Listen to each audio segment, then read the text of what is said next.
It's 2020, and to perhaps just set some agenda and see what do we need to do moving forward to ensure that the health sector is in tip-top shape. Let's see some suggestions. Marwa. Thank you, Chamberlain. We have with us this morning Dr. Francis Faduyile. I hope I'm pronouncing that right. You can correct me if I'm not. He is the president of the Nigerian Medical Association. You're welcome to Sunrise Daily. Thank you very much. It's a pleasure. Well, you have seen the indices there as read out by our correspondent, Maria Lale Yusuf, for the year gone past in 2019. The challenges remain. It doesn't look like we are putting our money where our mouth is, showing that we actually value health as being wealth. But then some people will say perhaps the progress we're making is incremental. So for instance, what was allocated in the 2020 budget is a little more than what we saw in the 2019 budget.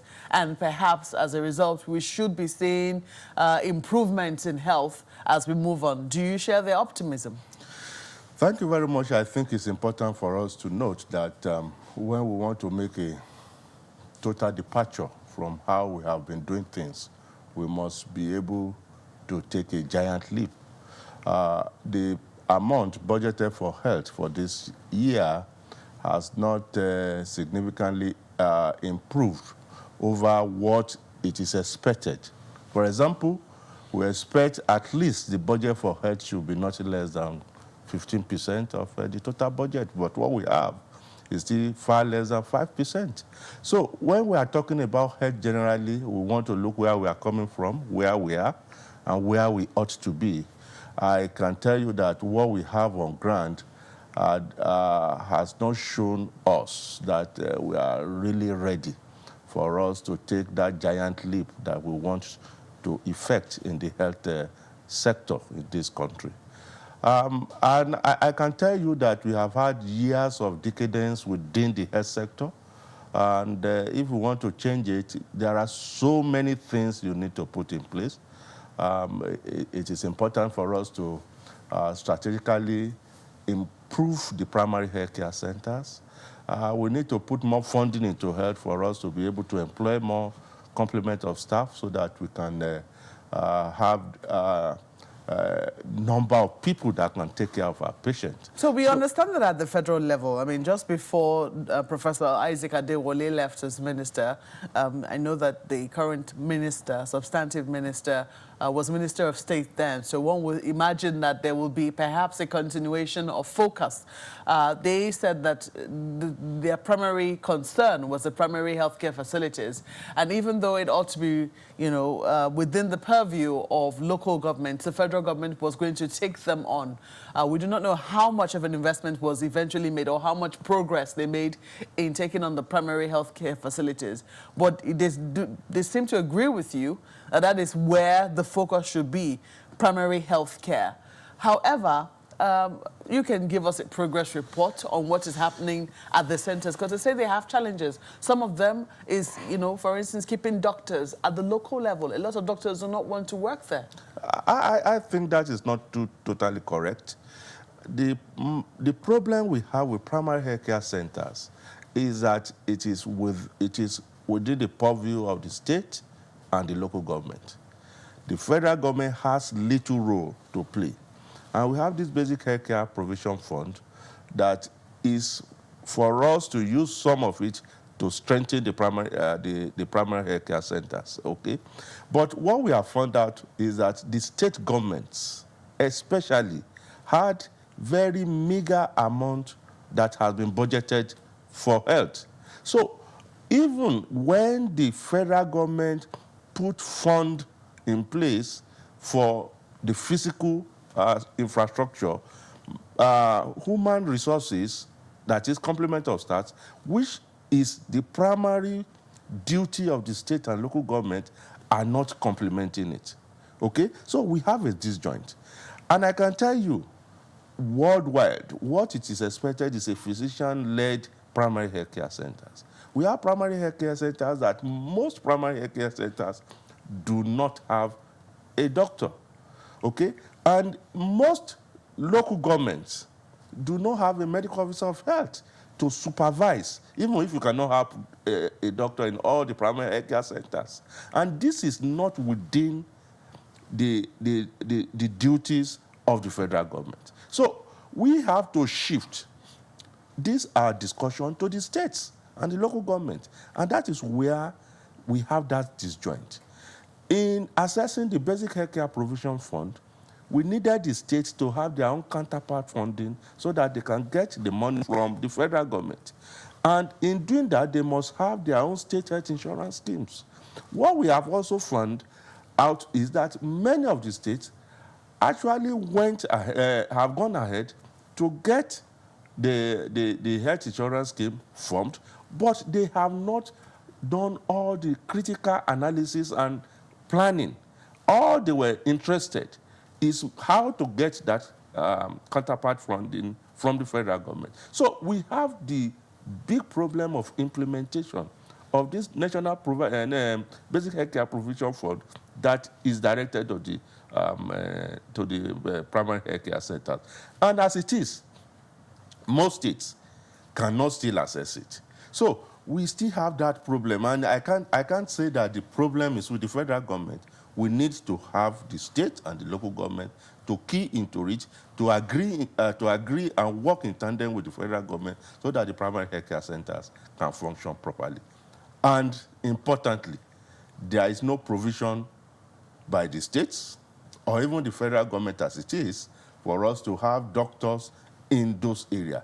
Even other staff, the CHOs, and the community health extension workers, many of them are not employed. You need to go to the primary health care centers. Many of them infrastructurally are in terrible state of disrepair. Equipments are not there, and people cannot go there because there is nothing for them to be treated with. And it is at the level of the primary health care centers we are talking about medical education, health education to the people. We are going to talk about immunization. We are going to talk about the normal prenatal, antenatal cares. Yeah, I agreed, but you haven't quite addressed the issue of manpower, which I do not know whether you have come across any governors who have said we have actually made some improvement or some investment in the structure of the primary healthcare centers, but to attract the personnel who will man those centers, especially the ones in rural areas, is a major challenge. Attracting them and having them to stay in those areas, some of them believe that their careers are about to be, diminished. I know that we have problem with the rural areas being covered by highly skilled personnel. That is correct. However, I can tell you we have very few states given those openings. For example, it is only Lagos State that you have physician-led primary health care centers. And we were just at Kano State some few weeks ago for a meeting.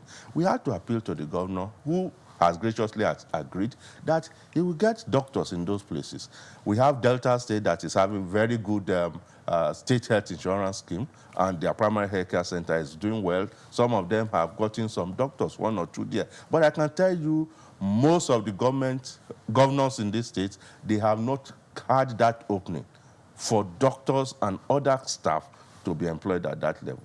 Okay? And I can tell you, it is not about having people coming to occupy those positions, but having that having that space for you to say, okay, you budgeted for this, you can come and you can employ. For example, we have some states in the last 4 or 5 years that they have not employed any medical officers.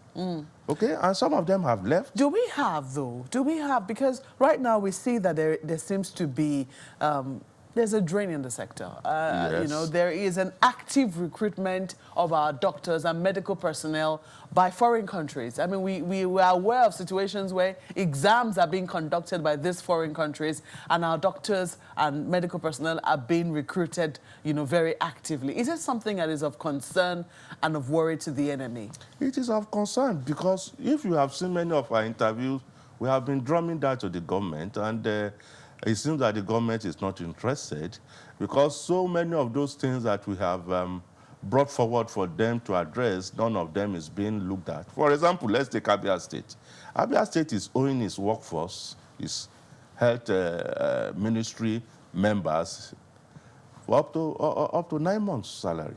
9 months? Yes. So if you say you want them to continue working and you don't pay them, you see, it's not possible. And you have someone who wants to take you somewhere else and pay you a good amount of money. It's difficult for you to say, look, stay there. We have told the government that even the few people that are working within the health services, they are overworked, because you heard about the Lagos State experience when the resident doctors were about to go on strike because you have just one resident who is doing the work of about 8 residents. Okay? And we have residents who we do call 24 hours every day. He doesn't go home. He doesn't have time to go and relax. And call means when you finish call, you have to take the normal duty in the second day. So you see people who, over the weekend, they will be in the hospital from Friday till Sunday morning, till Monday morning, and they will have to still do the Monday work. Okay? So by the time you have such frustration, okay, most of the time, and you have a place that they can give you what you needed to live in a more comfortable way, certainly you want to look at that. We have told the government that first, we need to fill up all the spaces, and it is about budget. If you don't have budget for emoluments of those staff, it is difficult for you to recruit them. Okay? So that is number one.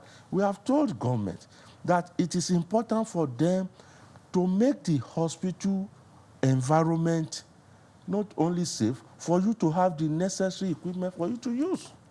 I can tell you we have so many hospitals that ordinary sphygmomanometer thermometer that used to take the blood pressures are not there.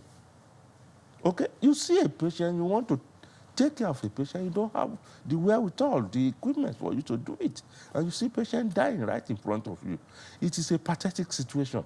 By the time you have series of that, you get frustrated and you want to go somewhere else. We have told us that we need to be able to give the patient, that is the populace, the capacity to access health. That is through the National Health Insurance Scheme or the Health Insurance Scheme, whichever way. Yeah, because we're talking about universal health coverage now. Because now if you are sick, you have to have your money in your pocket. Because if you don't have money in your pocket and you know the drugs, you know how to intervene, and you cannot get that finances. I can tell you we have so many health workers who use their money to support some of the patients. But many times, there's a limit to what you can do. So these are things that are causing frustration. Even the work environment. Sometimes you go to hospital, you can go to hospital, you see that the place is poorly lit, the place is stuffy, you have to see hundreds of patients, the environment is not just conducive. Okay? And these are the things that we have told government to invest in health. And let me tell you, one thing that shocked me was that in the president's speech yesterday, there is only a place that he talked about, just a sentence that he talked about health in the whole speech. And after he talked about health services, he went to our partners, Gavi, and those people. It means that we have decided to outsource the health totally. And that is really unfair on Nigerians. Health is very important. Health should be one of the most important things that the government should be discussing about. But look at the entire speech, nothing about on health for this country. And look at the Constitution of Nigeria.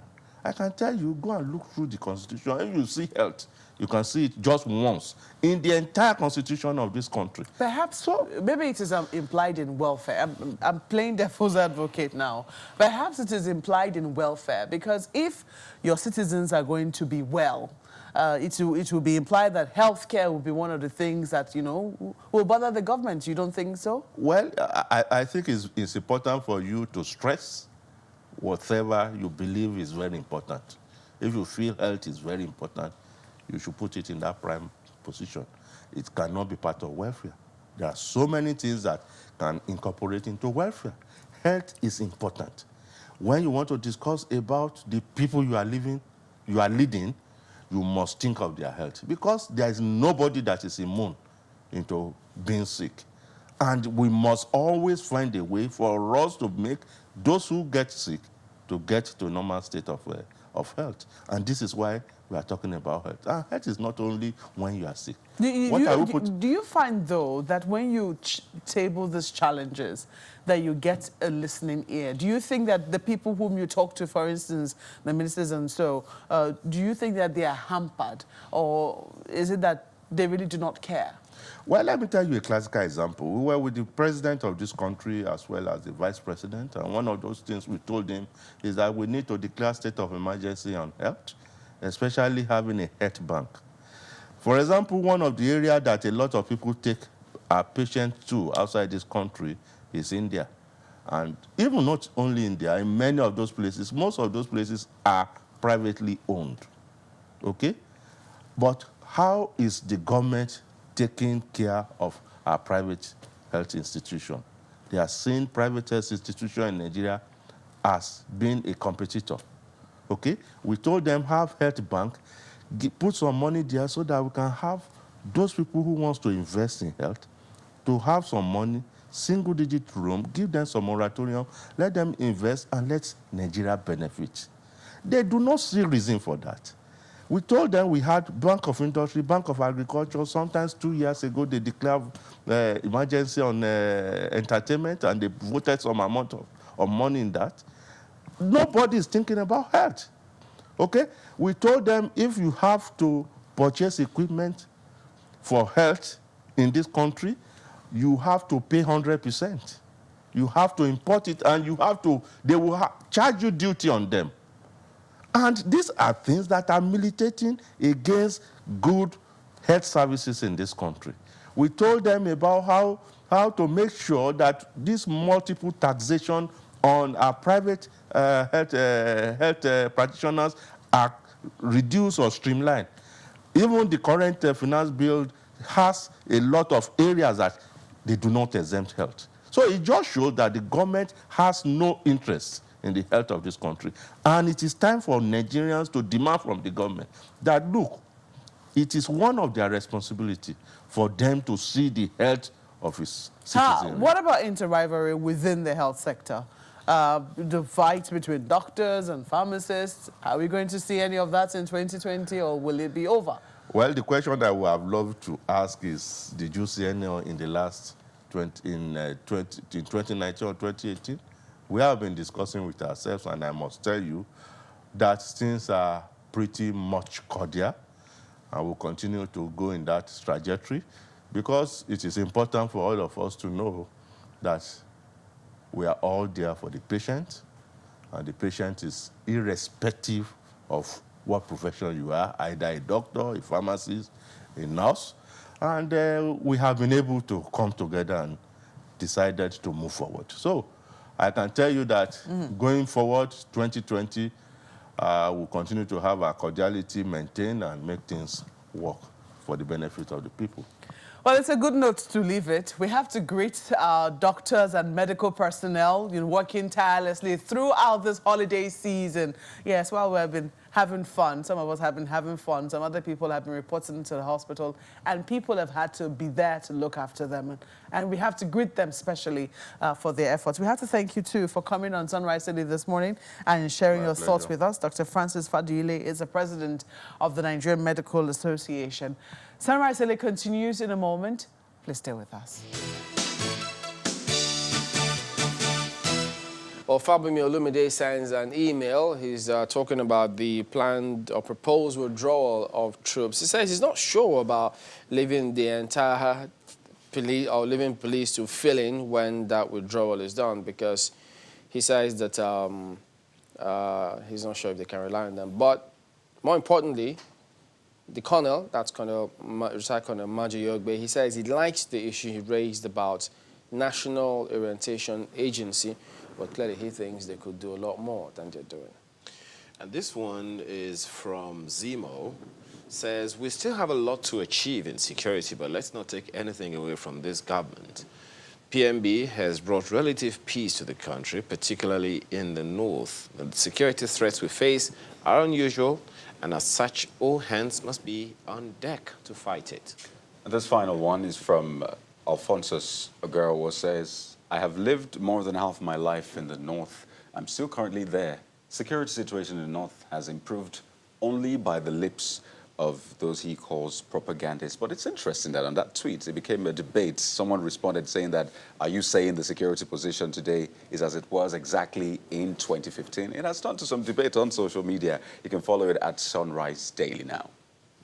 We love a good debate.